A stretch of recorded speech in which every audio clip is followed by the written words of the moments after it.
आम्हा मदर्सना सहभागी व्हायची संधी मिळाली.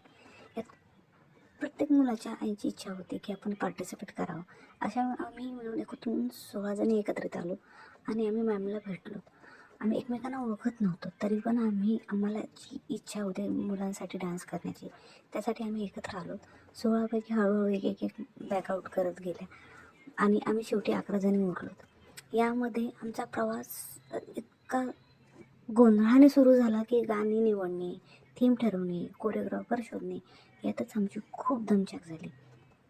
कोरिओग्राफर कसा भेटला, आम्ही डान्सची गणपती वंदनाचा विचार केला.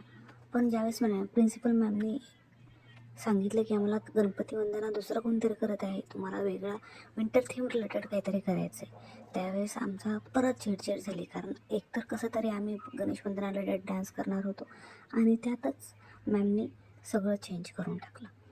मग तरी पण आम्ही हार मानली नाही. पुन्हा नवीन गाण्यावर तालीम सुरू केली, नवीन गाणी शोधाशोध सुरू केली आणि 1-2 दिवसानंतर आम्हाला गाणी सापडली पण आणि त्यावर आम्ही सराव सुरू केला.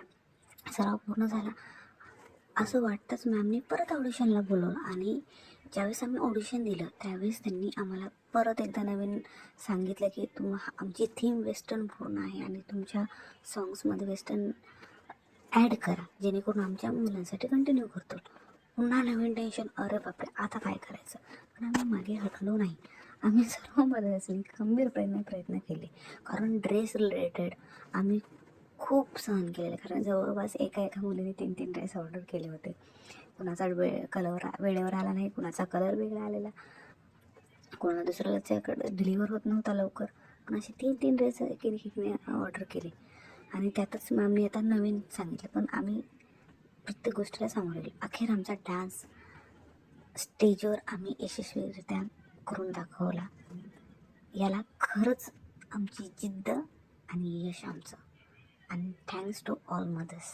ही पहा आमची next journey from starting of practice to the stage dance. Thank you so much.